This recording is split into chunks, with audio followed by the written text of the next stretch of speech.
السلام عليكم ورحمة الله وبركاته. أهلا وسهلا بيكم في قناتنا. النهاردة هنتعلم مع بعض أداة مهمة جدا في الإكسل هتوفر عليك وقت ومجهود في شغلك. ولو حابب تتعلم إكسل بشكل كامل ومن الصفر للاحتراف، عملت كورس كامل على منصة يوديمي وسايبة ليكم الرابط في أول تعليق. يلا بينا نبدأ الفيديو. هنتكلم النهاردة عن إزاي أعمل دالتين مع بعض أو ما يطلق عليه الدوال المتداخلة أو nested function. معنى إن أنا هاستخدم دالتين جوّه بعض، ودي حاجة جديدة أول مرّة تقريبًا هنتكلّم فيها. لو أنا دلوقتي عاوز أعمل تداخل ما بين دالة proper ودالة concat. دلوقتي إحنا لو عملنا يساوي هنستخدم دالة concat عادي، وأختار الاسم الأولاني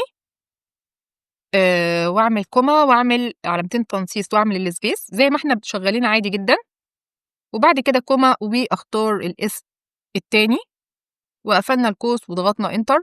هنلاقي إن الكلام عندنا طالع بطريقة غير منسقة. طب أنا أصلًا عاوز إن الاسم يبقى أول حرف capital والباقي small في كل الكلام اللي عندي. طب هل أنا هاعمل مثلًا right click وأعمل insert وهنا برضه right click وأعمل insert وآجي هنقول هنا هيساوي proper. إحنا قلنا اتفقنا الدالة اللي بتعمل الخاصية اللي أنا باقول عليها دي هي proper، وأعمل tab وأفتح قوس واختار الاسم عندي ده وأقفل القوس واضغط enter فهنلاقيه عمل كده، وأعمل drag وأعمل لكله، ونفس الكلام هنا هاعمل proper واضغط tab وأختار الاسم وأقفل القوس واضغط enter، ونفس الكلام هاعمله هنا. كده يبقى أنا عندي الكولوم ده هو اللي أنا هاقدر أستخدمه في الخاصية بتاعتنا اللي هي concat، وكمان ممكن ندّي له لون كده color إن هو ده كده الأسماء فيه منسقة، وده كده الأسماء فيه منسقة، وآجي متدلت بقى كل ده اللي إحنا عملناه وأعمل هيساوي concat واختار الاسم الأولاني اللي هو ده اللي أنا اخترته بعد ما نسقته بدالة proper وأعمل كوما وعلامتين التنصيص وأعمل مسافة وبعد كده علامتين التنصيص وكوما وأختار الاسم التاني وأقفل القوس واضغط enter. كده طالع معايا منسق زي ما كنت عاوزاه. بس طبعًا دي خطوات كتيرة جدًا أنا مش مطالب إن أنا أعملها، فإحنا لو جينا هندلت طبعًا اللي إحنا عملناه ده كله وأدلت ده برضه. ولو جينا هنا في الfull name أنا جاي لي خلاص الdata أهي مش متضبطة هاعمل إيه، هنقول هيساوي هنقول في الكونكات بتاعتنا العادية خالص واخترناها، وهاختار أول خلية وبعد كده كوما وعلامتين التنصيص والمسافة وبعد كده كوما، وبعد كده أختار الخلية التانية. أنا بقى في الحالة دي لمّا طلع لي الشكل كده أقدر أضغط مرتين تاني في الخلية وآجي هنا بعد اللي يساوي على طول هنكتب الدالة اللي هي الproper هنلاقيها ظاهرة معانا أهي، أضغط tab هو فتح already القوس، وآجي هنا بعد ما هيعمل ده هنقوم قافلين القوس. دي كده دالة متداخلة أو دوال متداخلة nested functions. يعني إيه؟ يعني إن أنا عملت دالتين مع بعض، ولكن هو هنا دلوقتي الإكسل فاهم إيه؟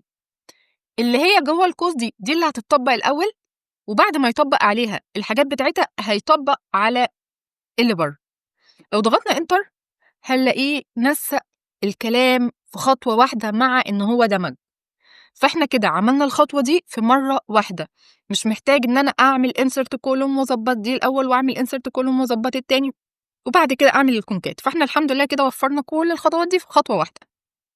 طبعًا لو عملنا drag هنا بالfill handle خلاص يبقى هو طبّق على دي. نفس الكلام في الإيميل مثلًا، أنا في الإيميل هنعمل بقى على طول proper.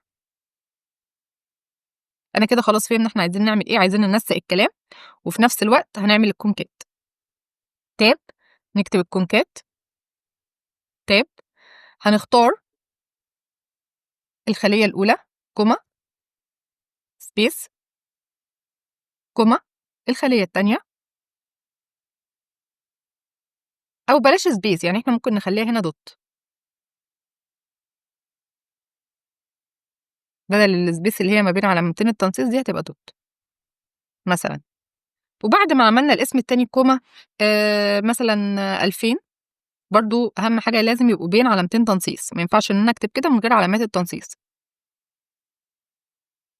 بعد كده كوما علامتين تنصيص @gmail.com، واقفل علامتين التنصيص واقفل القوس بتاع الداله كونكات، وبعد كده اقفل القوس بتاع الداله بروبر واضغط انتر. هنلاقي ان هو طلع معانا زي ما احنا كنا عايزين. طبعا لو عملنا دراج هيطبق اللي انا عملته في كل الخلايا. بكده نكون خلصنا شرح الفيديو بتاعنا، اتمنى تكونوا استفدتوا، وان شاء الله اشوفكم الفيديو اللي جاي.